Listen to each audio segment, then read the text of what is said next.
subscribe, support, stay positive. Hello, folks, and welcome. Oopsie, just a second. Made a mistake. Classic mistake. Sorry. Oh, I'm an idiot. Okay, folks, welcome back to another. It's not exactly 9:30 right now, but Mr. Jesse decided to oomph me a little bit, so, who is Jesse? Okay, welcome back to another awesome episode of Tommy Talks.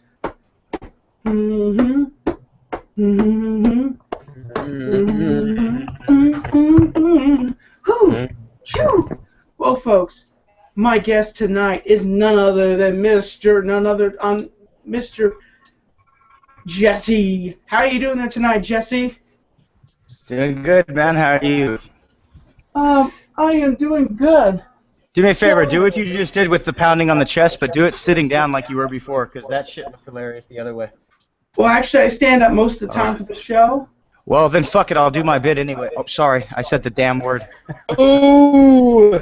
Oh, this is going bad already. 2 minutes in. See, 2 minutes in, and I've already broken the biggest rule you have, I'm sure.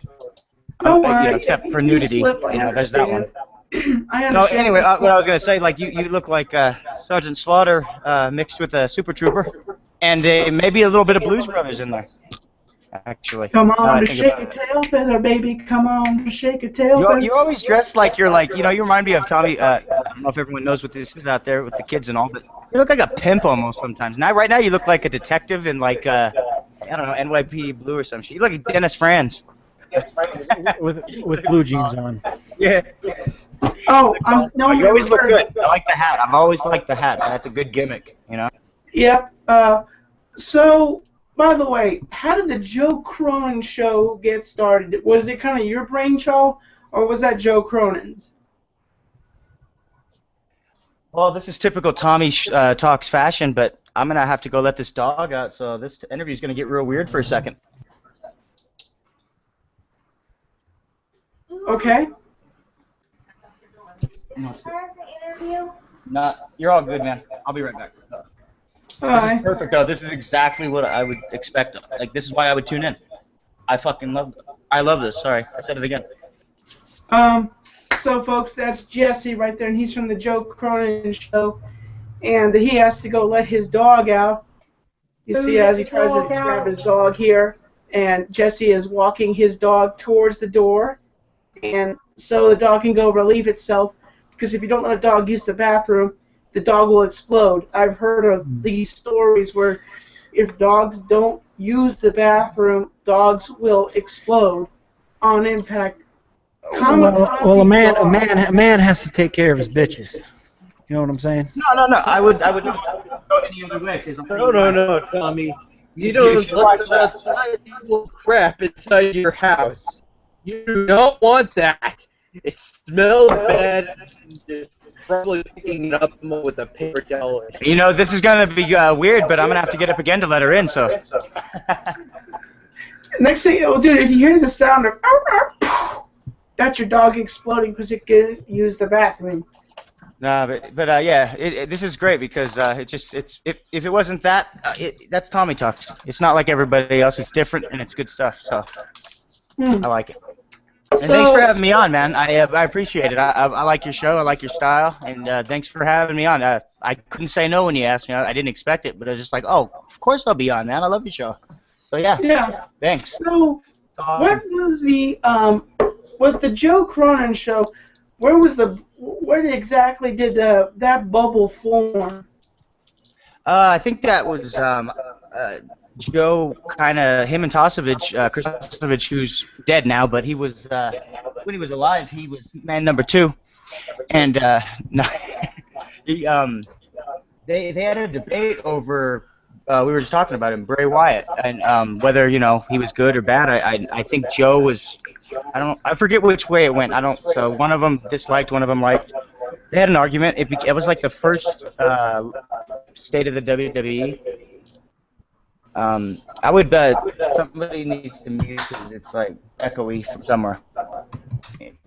Sometimes you come in and out. If you if you're really close to your microphone, And if you lean away from your microphone, I can't hear you. But if you lean close to your microphone, I can hear you just fine. But you're good when you're close to the microphone. Sometimes you wander off whenever. It'll clear up. So anyway, they had a disagreement. It was over Bray Wyatt, and I don't know if it's even out there, if it's a lost episode, or if it's up there. But it's like the very first. You're familiar with State of the WWE, right? It used to happen like Bits and every. pieces of it. I watch. You know. I watch all sorts of the episodes of the Joe Cronin show. Yeah. Monetize this, and I've watched bits and pieces of it. And I like Joe Cronin's message, because he has a very strong image of saying that this is what he believes in, and this is what he's going to do. And I even said this in my vlog. I said, if you like his videos and I'm here, I'm Joe Cronin, and if you like my videos, you take your thumb and you stick it right on my rear end and turn it sideways. Because the fact is, I am Joe Cronin. And the fact is, you mess with me, I'm going to take that teddy bear and I'm going to drop it down on the floor because no one messes with Joe Cronin. Because the fact is, no one messes with Joe Cronin in my crew. No one. That's my impression of Joe Cronin. I was kind of curious about the teddy bear comment.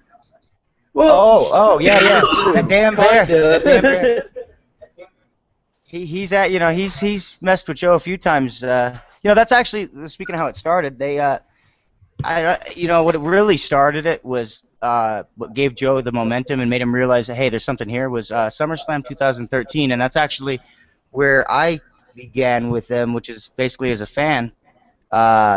SummerSlam 2013 happened. I was there live here in Los Angeles. I was at the Staples Center, and it was great. And I was like, hey, I know there's people that do these reviews. It was so good. I want to see what other people think. And I found Joe, and it more than the show itself, which I thought was great. It was him and the way he conducted the show. The way it was like he took calls. He as I came to find out later, he keeps up with the comments. Like, he makes you feel like you're a part of the show. And he also he's got it. He's got the radio deal. Like, he's got the voice. He's got the humor, the whole thing. There was just a feeling there. There was something there. And I, believe it or not, I feel like there was something there telling me, like, obviously there was, or I wouldn't have. I persisted from then on to, like, I gotta not only meet these guys, talk to them, become friends. I'd love to be on the show even. Shit. And over time, I sent these crazy, like, paragraphs of comments to him, like, man, this is what I think. I love the show. This is what I think you should do. You use it or don't use it, and I still do the same thing now, and sometimes it pops up now and again, but in a way, that's actually kind of what I went with Tommy, though. Well, except though all of a sudden he just interviewed me in the next, and I'm just part of the series all of a sudden, and here I am now as an MC. Yeah, believe it or not, that's just my 2 cents. Now, Jesse, next question for you. Who is Jesse? Who are you? I know about Joe Cronin and everything, but let's dip into Jesse. Let's take Jesse down by the river and say, let's have a glorious blessing ceremony here and find out. I thought I had the ceremony blessing, man. Come on, don't be giving it to somebody else. That's not right. Oh, I'm sorry. We took Jesse and we went over to the cliff and we threw him off and we asked him, Jesse, who are you? Oh, you're dead. I'm sorry. Ceremony. You look down the cliff and you hear woo, woo, woo. Everyone on the Joe Cronin show should get that.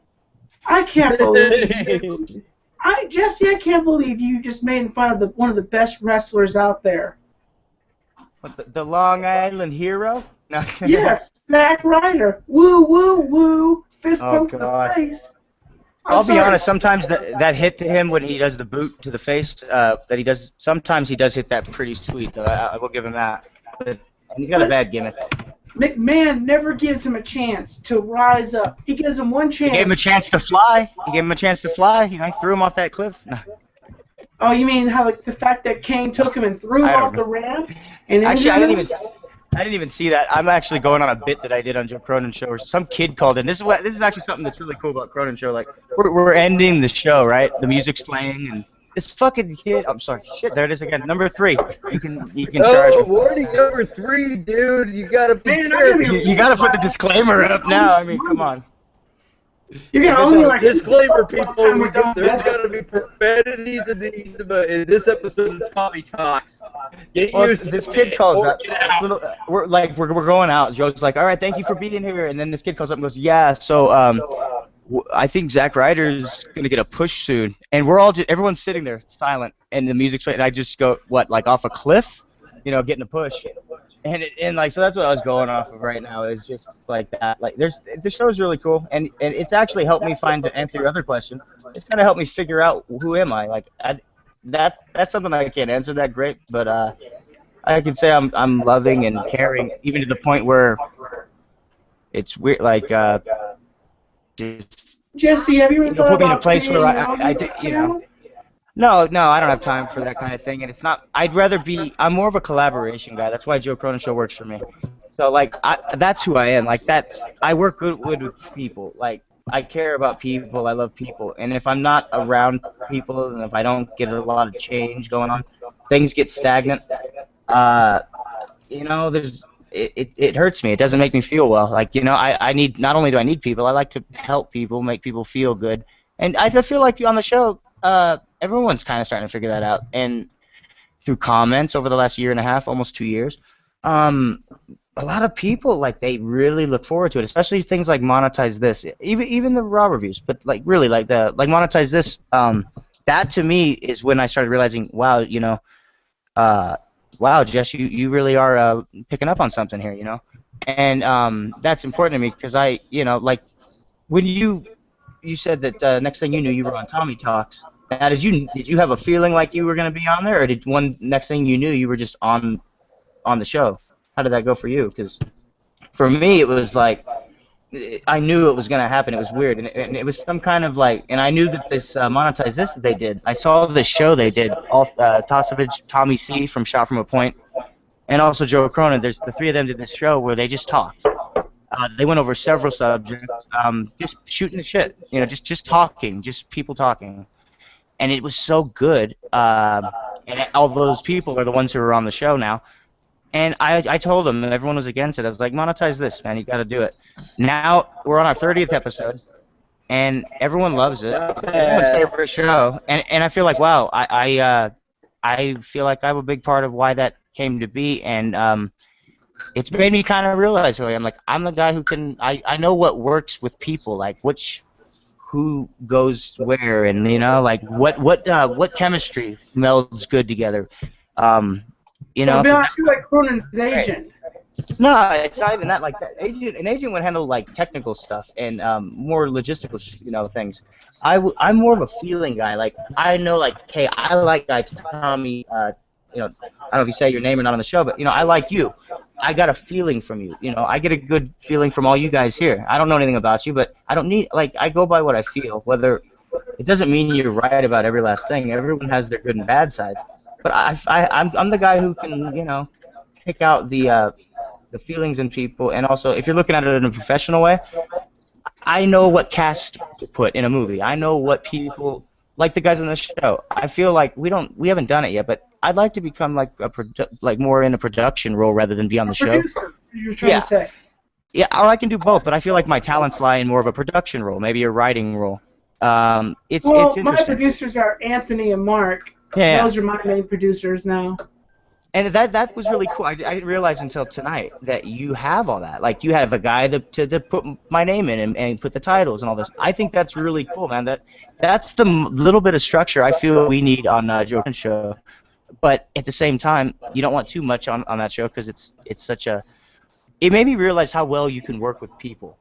Like this is still like part of my story, so it's like it really does revolve around the show because it taught me a lot. Because I don't have a lot of friends here, you know. It's where I live. It's in the desert here, you know. It's closest place I'm next to would be like Joshua Tree National Park and like maybe Palm Springs, California, if that is more relevant to people. Anyway, it's in the middle of nowhere where I'm at. Now, where does I consider them all like good friends, you know. And so it's been a very, very important ride, you know. The whole thing. It's been very cool. So, Jesse, what is your background story? What is before Jesse became on the Joe Cronin show? Where does Jesse come from? What was your background story? Was it, you know, who is Jesse? All right, well, here now we get to the stuff that's no fun. All right, so I was born premature, and everything was what was it, 3 4 months, 3 or 4 months. It was a lot, you know. Anyway, everything was cool except for the I'm still legally blind in my left eye, which is okay. That wouldn't have bothered me. Still doesn't. Except it does mess with depth perception and whatnot. Yeah, it screws with you, but you know what? That was fine. What I didn't like was that 6 months later down the road, or however long it was, I don't know. A nurse who turns out was pregnant, I guess. She put like baby formula through the IV through my IV and bloodstream, and I'm not even sure what the infection's called, but it gave me a really bad, rare infection, which I imagine affected everything because it went to the bloodstream, but predominantly it affected bone and joints. So you can, I stand at 5'1" today, you know. So it's not dwarfism, it's not any of that stuff, but you can, a lot of, like, I have hip dysplasia, all these things, you can liken my situation to that of what dwarves and stuff go through. I have all those little surgeries. Like, if I have a surgery, I need a lot of surgeries. I mean, I'm worried about paralysis, the whole thing. I mean, I'm gonna start, you know, being positive, so hopefully it don't happen. Like, I'm gonna do my best to, like, sway it the best I can. But for all I know, you know, someday I may not be able to frickin' walk. For all I know, it's that, like, screwed up based on what I feel. It's just not good. I'm in a lot of pain. So I have another question. Can I get but I have personal? to. Well, I'm just gonna finish that little. Yeah, you can't. I'm just saying, like, if I have to go the dwarfism thing, if I have to go get like a surgery, it's got to be like a special facility or something. So it's not simple. I don't even know what it you know, how bad, how far gone, what I need to do. And that's my story, you know. And this show has really helped with taking away from that, you know, because it gets pretty screwed up. So you said you wanted to get more personal. You want me to get naked? No. The question is that me and you were talking earlier, and you brought up an interesting That's a topic. PG joke. May I bring it up here on the show, or do you want me to keep the thing about your family, what you were talking to me about earlier, or do you want me to keep that to ourselves? Well, what part? Like the cancer stuff and all that? With your dad. Oh, okay. No, that's no problem. That's part of this. You had told me. Pretty much. Yeah. Go ahead. You know, I've lost a relative also. I lost my grandmother from cancer, and that was really hard for me. I've lost a few of my family members to cancer, and it's pretty hard. It's a dangerous disease. Okay, Tommy. I lost some of my grandparents too when I was like growing up as a kid. So I don't really have any grandparents from my mother's side of the family anymore. So I don't really see much of my mother's side of the family now. Okay, let me take it again. Saying Jesse, I apologize. No. I'm actually no. I'm just listening. Keep going. Like I said though, just in case people start saying camp, while we were talking, I lost some grandparents from my mother's side of the family when I was growing up as a kid. Like I must have been like growing up in Milton at the time, and they just passed away, and I was like really young at the time, so. Yeah, it does kind of suck not having relatives. And ever since then, I haven't really seen any of the relatives from my mother's side of the family. And no, see, that's the thing. It's a tough. Like, what were you saying right before that, Tommy? You were saying about you lost a lot of people to cancer. You said, right? Yeah, I lost my uncle. I've lost my grandmother, and quite a few people in my family have been taken by that disease, and it makes me feel stronger that I will be healthier. I may not be the healthiest guy, but that tells me not to put a cigarette in my mouth. That you know, I can get cancer from anything, but the thing is that is the main reason why people get cancer, smoking cigarettes. And my grandma smoked cigarettes for the longest while, and she fought cancer 3 times, and then the second time it took her. And it gets to me down deep because I did a segment in one of my vlogs about her, and she was a strong woman, a saint she was. She was the one that kept our family together. Sorry, I apologize. I just get emotional occasionally. What you said right there, that's how my dad was. He was the rock, he was the one who kept everything afloat, even when it wasn't going so well. And for that to all of a sudden, like, it was right when his birthday happened, too. It was, 2010? So, January, too. So, like, New Year's, his birthday's on the 10th. He gets sick on, like, the 11th. And, and it was like, they didn't think, they were like, it could be these four things, Crohn's disease, this or that, cancer. We don't think it's cancer, though. So, he didn't get to eat for frickin' 2 weeks. He lost so much weight, and then they finally tell him it's cancer after finally doing a freaking blood, checking for it in his blood. It was ridiculous. Anyway, he ended up having stage 4 bone and colon cancer. So, yeah, man, it's to have that strong, like you said, the rock of the family basically keeps it all together. All of a sudden, stripped away. He died 6 months after he got it. So, and it's because he fought. He could have been gone in a month. He was already gone, and it was past stage 4. There was no turning back. It was just amazing. And I've never felt anything like that. I've been through Alzheimer's with my grandfather, which was before that, like 2005. It actually took me out of school. Alzheimer's. Oh man, that's terrible. Yeah. Well, yeah, it's horrible. They're both horrible. Alzheimer's is and afterwards they forget everything about them, and then eventually they're just a living shell. Like they don't know who they are anymore. That is. Either way, you get stripped of who you are, and the people around you have to see that, and that's just. Life is. Oh. Well, no, actually, yeah. I like to take a philosophical approach where it's like, it really, there's always something that, for one, there's always something that could be worse, and I hate when people say that, but I like to think of actual ways it could be worse, like, as bad as it was, it could have been worse, somehow. And also, it takes something like cancer, Alzheimer's. Someone has to go through, with me, what happened to me, as soon as that happened at that hospital, which, screw it, Loma Linda, one of the fucking supposedly best hospitals out here, in, like, the state. That was, like, 25 years ago, but still, put it out there. But it's like, they do it, and it's, I don't know, right after that, they started labeling stuff, because I don't know what she was trying to put, but she put baby formula. Obviously, they didn't have good ways of labeling stuff. It's like when the Randy Quaid's kids got screwed up a few years back. It's the same kind of thing. Mislabeled drugs or whatever. So, because that happened to me, someone else it didn't have to happen to. And so, I like to look at it that way. Something so tragic and so screwed up, sometimes it takes that actually to appreciate life. Like, you have to see that, like, it made you appreciate life more, I'm sure, losing so many people, realizing, oh my God, dude, you really don't have much time, I'm religious myself. I believe in God. I'm a Christian. And the fact is, I believe in God is in our, standing near us every day. And I think that He has His hands on us every day. I know if you believe in a different religion, that's up to you. If you want to open, like, you're probably, this is gonna get opened either way, because this is like an interview about me, so this is perfect. Everyone that knows me is gonna be like, ah, shit, Even anyway, I'm not a religious guy. I know another person with Alzheimer's, President Reagan. Yeah. Yeah, exactly. Yeah. I'm sorry, I want to get back on the topic I don't know about if he's religious, but Alzheimer's again, but yeah, one of the presidents I know, President Reagan, he ended up with Alzheimer's. I'm pretty sure he's dead now, but if he was still alive, he would just be like a living shell today. So.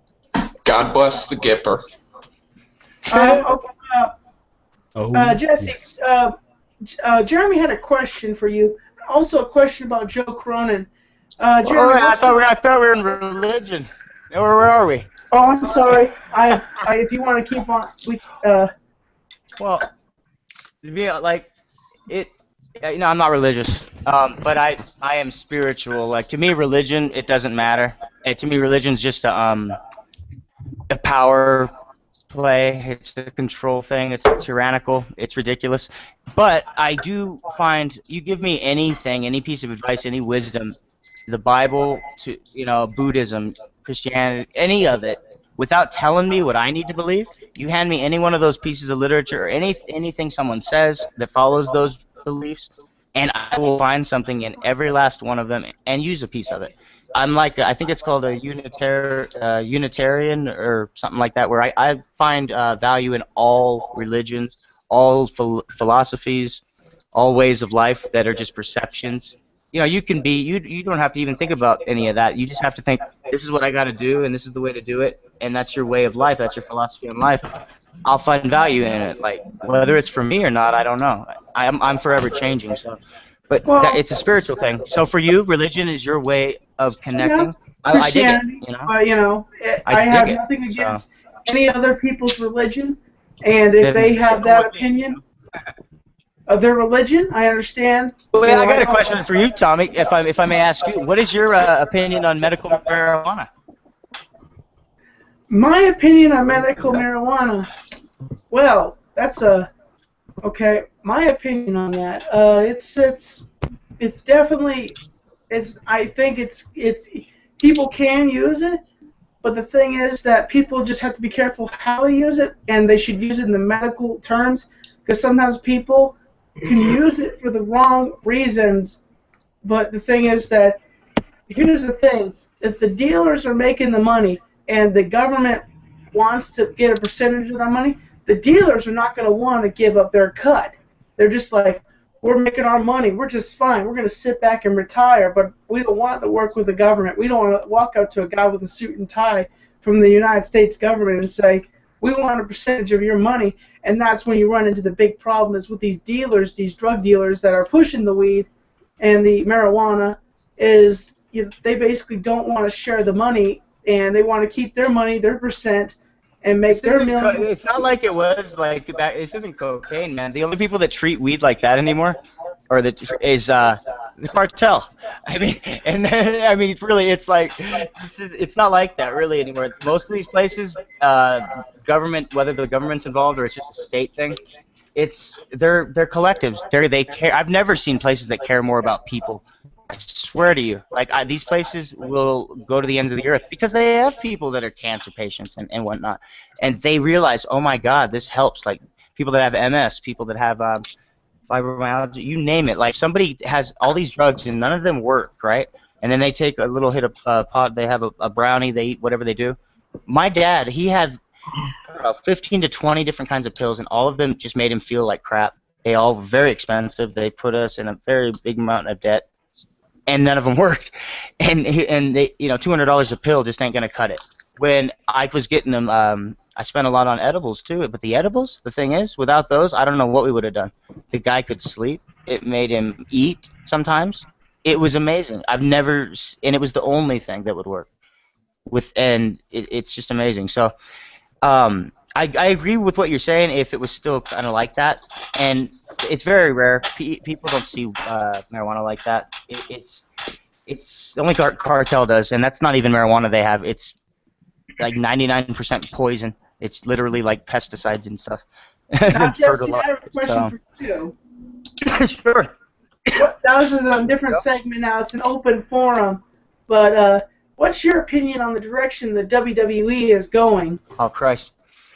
They're going to hell in a handbasket, made of shovels. For real, like, honestly, I think that... All right, here's the thing. I don't know anything. Here's what I think based on history. Here's what I hope. Now, what I think is everyone thinks they're giving us what we want and all of that with... I think they were pushed into that with Reigns getting hurt. So, yeah, they've been having to put other guys on the card in the main, events and stuff. But I don't think they're doing it just because of us. Because even, the man that's in charge of it, whoever the hell is running it, the way it's not changing enough to prove that to me. Now, I still think they're going with Reigns, which I think is a mistake.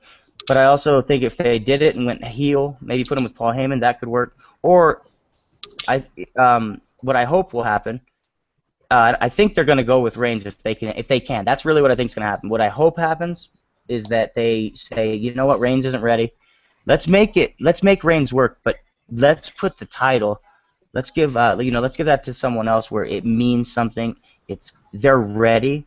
And then let's put, not ready for that title. No, Lesnar is going to be out of the picture. The question, though, would be, which would coincide with your question to me, is what happens with WrestleMania, basically? Like, Brock has to drop it to somebody, so I'm worried they're going to drop it to Reigns. I hope that they drop it to someone else and use Reigns in a way that you can only give it to him and make it entertaining to me if he's a heel and it works.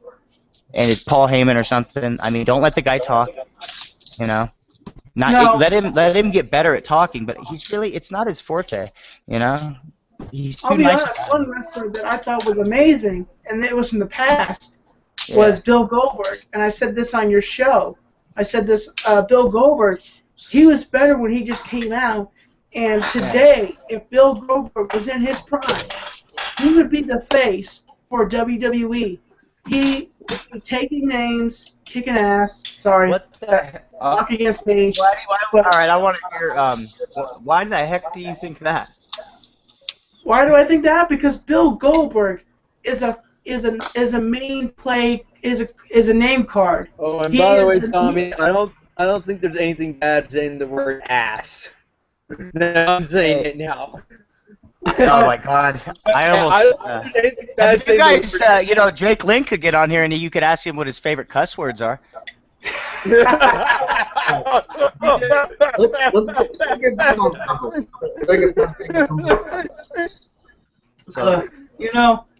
But the thing is, Bill Goldberg, he's a named card. He's the kind of guy. If he was in his prime today, and he had his arm shattered, all cut up because he punched that window on WCW, Bill Goldberg would be a mean machine. And I forgot, there's a new wrestler now that he's been in there. I declare. You guys always make jokes about him on the Joe Cronin show. It's Roman fucking Reigns. Yes, Roman Reigns. I call him the Samoan Superman. That's what I call him. He's Samoan, all right, but Superman too, but he ain't no wrestler. Shit. Well, I mean, the guy will make them so much money. Oh shit. I think he's great as far as making money, being a great for the ladies, the action movies, the whole bit. Like he's gonna be smoking hot in every way, except don't fucking. There it is. Don't put him in the position where he's taking up main event spot. Don't make a whole big thing, a big angle, which is all surrounded around him and a Superman punch. Here's the thing. I have to say that I have to disagree with you on that because the fact is that Roman Reigns is the guy. I think it's going to take Cena's place, and you may disagree with me on that, but the thing is, but you can. What? Keep going. The thing is that with Reigns, he comes out, he has badass music, but the thing is, I want to see. You mean the Shields music? Yeah, the Shields music. I want to see. He never left the Shield, man. He never left. They were gone, and he's still there, like. Man, they're coming back. No. I'm like, that's the Shield's music. Come on, man. Come on, build your character. Quit wrapping yourself around the Shield. That's dead. Well, see that? Don't you think? You think about my idea? Well, I don't even know if it's my. I think it was someone else's idea. I think it might have even been Dave Rose or somebody. What do you think about turning him heel? Going with Reigns either as the main thing or still going with him in some capacity, but making him heel with like a Paul Heyman, so he doesn't have to talk. The thing. Roman Reigns has already been a heel with the Shield. No, but this is different. You know that. And everybody flip flops. Everyone goes back and forth. It's just they don't do it Big Show style.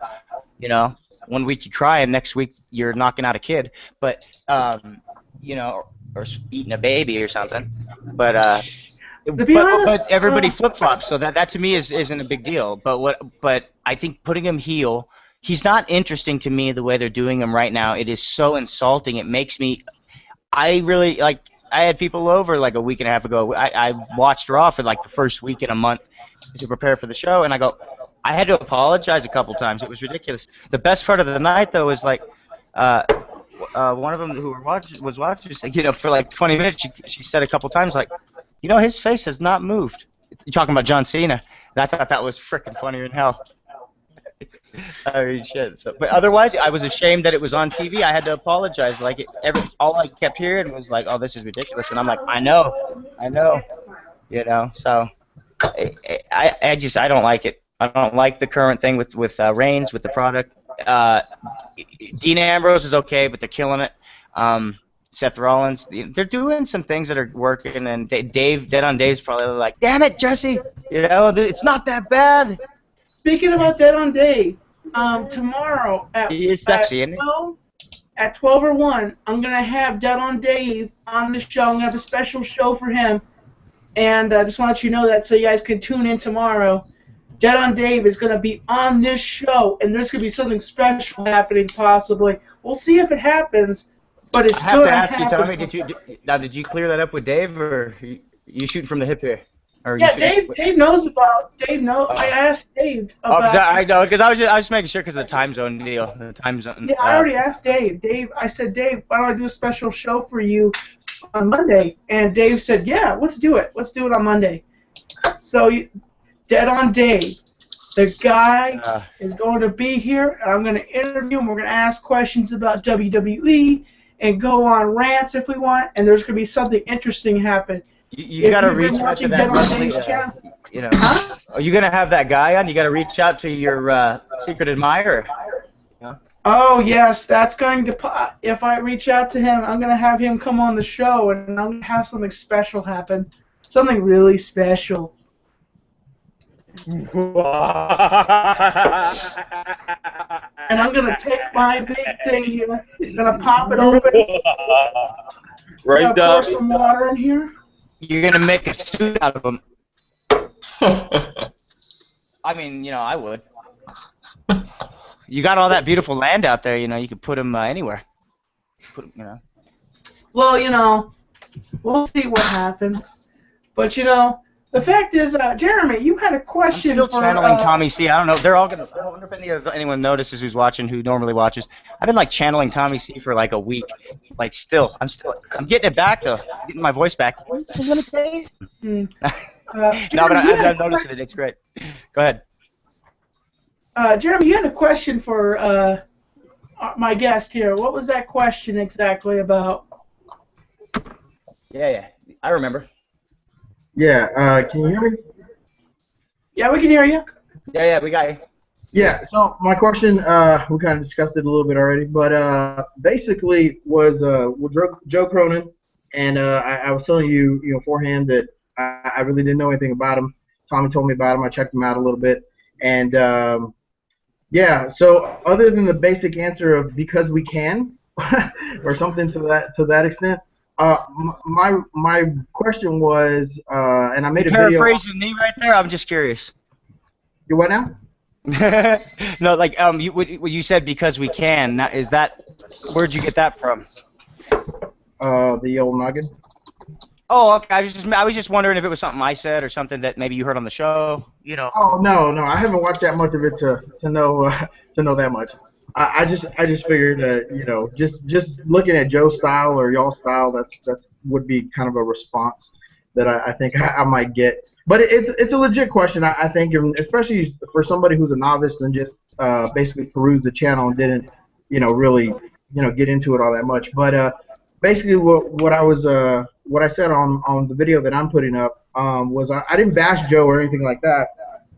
It was more of a question. In the beginning, I said I had a problem with him, but it's not a problem, and I clarified that later. It's more of a question, and the question is. Yeah, he likes guys a little bit. Yeah. Wow. No. I'm just kidding. But I have friends for him if he does. I'm just saying. But no. The question was. Huh? No, no, I'm just kidding. Never. I'm just fucking. I'm bringing some of my Joe Cronin show humor. I'm sorry.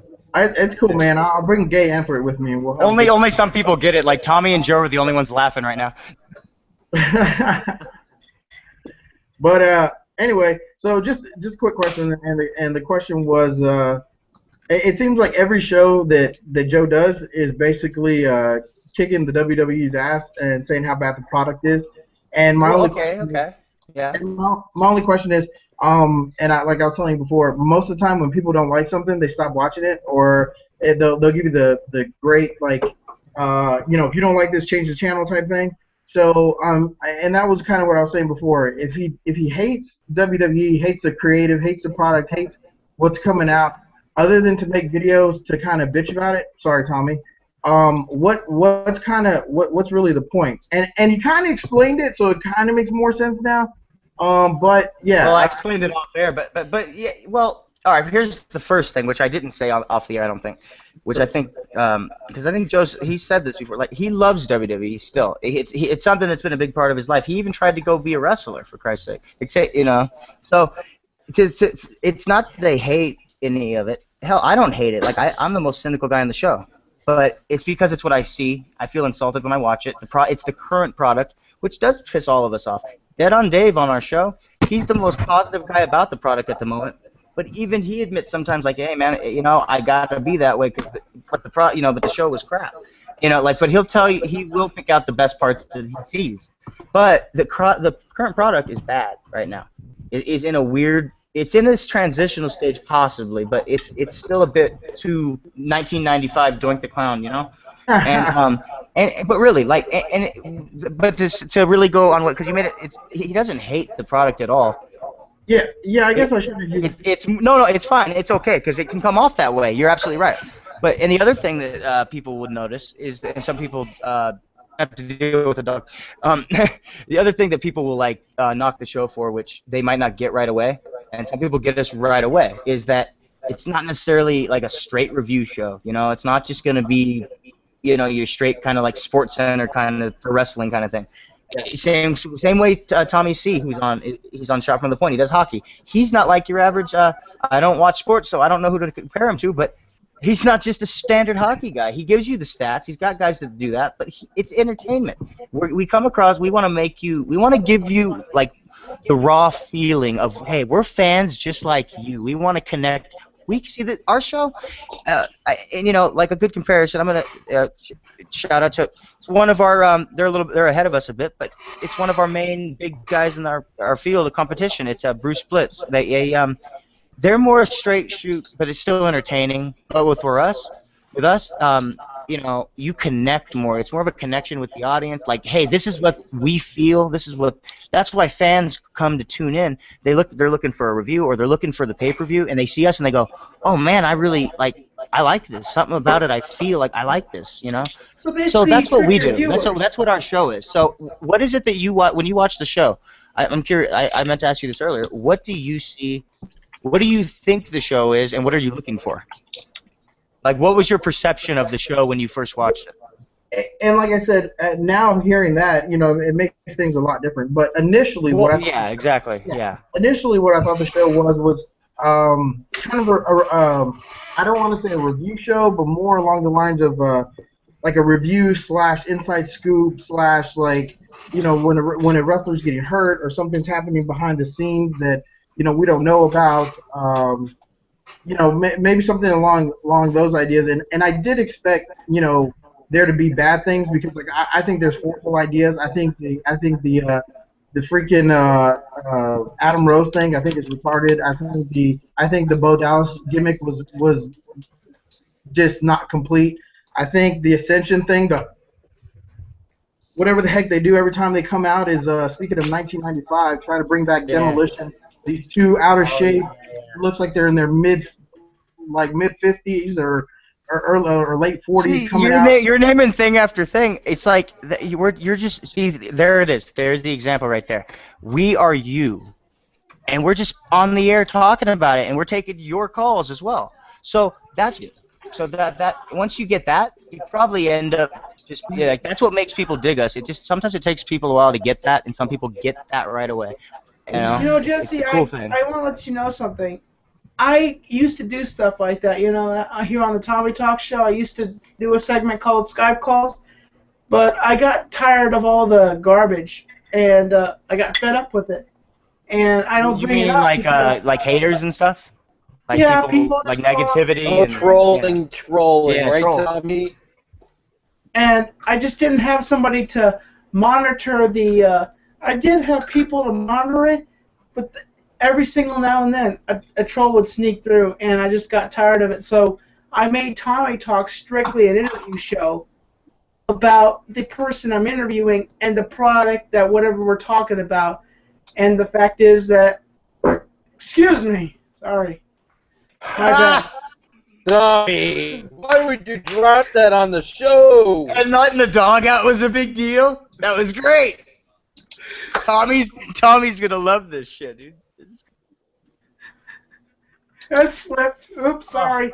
That was just he's coming up to say hello. And Style, Tommy. Barbara Walters should try. You know, if Barbara Walters tried that, her interviews. I mean, I'd watch them even now. You know, the Crypt Keeper. No, but no, that's great. I can't laugh or I'll start coughing. I'm recovering from a sickness recently. Tommy, you would cough up gold, man. You're the best. Thank you, I appreciate that. You know, my honest opinion of the WWE right now is it's like they're trying to go towards the Attitude Era, but they're trying to go towards PG. And I've heard him say, "I'm going to kick your ass. I'm going to do all this stuff," and blankety blank blank blank, throwing language out there. And I'm like, it's not even 11 o'clock. It's not even 10 o'clock, and you're already using language like that. And it confuses me because McMahon says he would fine people just because they said ass on television. I think he fined John Cena one time because he said ass on television. And he's like, yeah, I know I'm going to get fined a bunch of money because I said ass. You know, he said it. God damn it! It's a work. Tommy, I don't think there's anything bad with saying the word ass. Like, really, people, really? Oh my God! You know, you really ass now is becoming offensive now. How did Joe get through one of these interviews without cursing? Not really. I mean, well, Joe can't kiss his mother without a curse word. I mean, how did you interview him? Because I mean, I couldn't do it. I'm sorry if I restricted you. Obviously, you didn't. You know, no, it pisses me off because I don't have the self-control, to be honest with you. I try to though. I did pretty good. I understand. You know, you've done pretty well, man. And I give you courtesy. I tip my hat to you.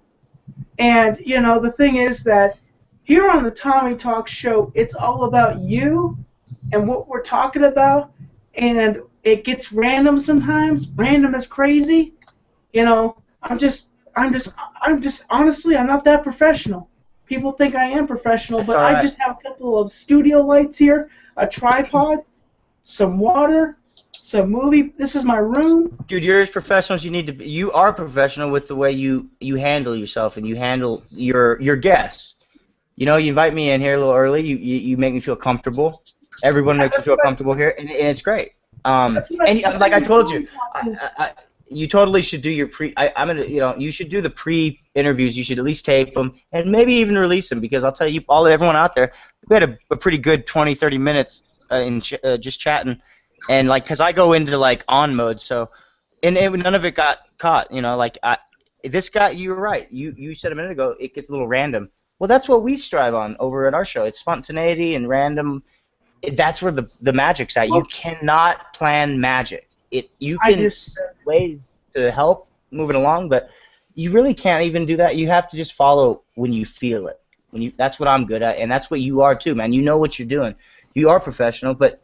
It does look crazy. You're right. It looks nuts. This thing's jumping around on everybody, but it doesn't matter because it's our show. People are gonna get you or they're not gonna get you, but nobody can watch us and say, "Oh, well, that was nothing." No, they're probably gonna remember it for at least a few minutes and be like, "What the hell was that?" You know, because it's crazy. I love it. You know. I like to say the difference between any other show here is I stand up for the people. I don't sit down. I don't when I do my talk show. What's the difference between when I do my other broadcasts? I'm sitting down. I'm relaxed. But when I do Tommy Talks, I stand up for the people to talk to them. That's my philosophy when I do it on here on Tommy Talks. And when Tommy Talks airs, I hope to pack a punch every single night. My goal is to be a household name someday. Tommy NC 2010. Oh my gosh, his video was hilarious. That's my goal. to be a household. What did you say? I'm sorry, I came through bad. What did you say you want to be? I do have like 1 or 2 videos where some people may not like them or may not actually agree with me. And there's weird campaigns which I do, which is like, you know, the character that I have. And yeah. What? Say again. He was asking me a question, then you started talking. I don't. Yeah, it's all good. I didn't really catch it. What you just said either, though. That's the only thing. I don't think Tommy or I caught it. I said that I wanted to be a household name. Oh, there we go. See, I didn't catch that. There you go. Yeah. You know, my goal is 20,000 subscribers, and to be popular, not to be too popular, but to be a household name. And when I walk into a grocery store, somebody spots me and says, Tommy NC 2010. You know, I've had that in the past in my local town here. Somebody came from a band camp or something like that, and I was getting my food. I came through and they said, Tommy NC 2010. And I said, huh? Yes. I turned around and looked at them and I said, yes. Who are you? And they're like, you don't know me, but I watch you on YouTube. And my heart exploded. The feeling was like I was on fire. And I was going 100 miles per hour, and I couldn't stop. That was the energy that I felt, that my videos were actually entertaining people, and I just didn't think that there was actually people behind the screen. And there are people behind the screen. And I'm going to end the show real quickly, but because I don't let my show go too long. But I want to say this before we go head off, Jesse. I say this to my viewers, and if new viewers, your friends and viewers are watching, I want to say this. Don't be afraid to do what you want to do. You are an inspiration. You are entertaining. You can go far. You know what it's as simple as? It's as simple as picking up a vlogging camera and start making videos. You could be somebody like Joe Cronin. You could be somebody like Jesse. You could be somebody like Chris Perillo. You could be anybody you want to be. Because even me, people, being the big video game optionist, not as big as you, but quantity over quality. If you want to take my words and you want to build yourself up to be the next sensation here on YouTube, you know, I don't know who Chris Perillo is, but you put us with him. I'm pretty sure he's got more money than we do. That's all I know. I don't know who the hell he is, but Chris Perillo is a YouTuber here. He's a vlogger. No, I'm just joking. It's all I want to tell you though. I love your that whole thing you're saying there about God damn it, you know, my brother didn't let the damn dog out. No, but anyway, you know, you're you know, the whole, you inspire people, and I want you to know, like, I don't know if what you were saying a second ago, whether you said you were craving fame, or is it that you want the fame, or is it that you want to know you're helping people? Because you're already helping people. If you want fame, I still think you can get that, like, no problem. But you're helping people. I want you to know that you're at least doing that, and that's a great start, man. You're helping. A lot of people don't get it, but you know, a lot of people do. And you know, that positivity you exude it's there. You know, it's no crap, man. It's the real deal. There we go. See, I kept my swearing down, and I thought about it before I did it. Cheers to me.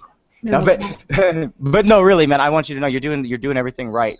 Just stay positive about that, because you know, I get it, and you know, the right person in the right place, you know, with the right people could get it someday and get you where you need to be. You know, you never know. So just keep on going, man. You're doing really well. So. And I want to say, folks, before we end the show, go check out the Joe Cronin Show. His channel is currently on suspension. But when his channel starts back up again... Hey, that couldn't be for the curse words, could it be? No. What'd you say? I said it's not for the curse words, is it? No. For the curse words. But you can actually watch tomorrow.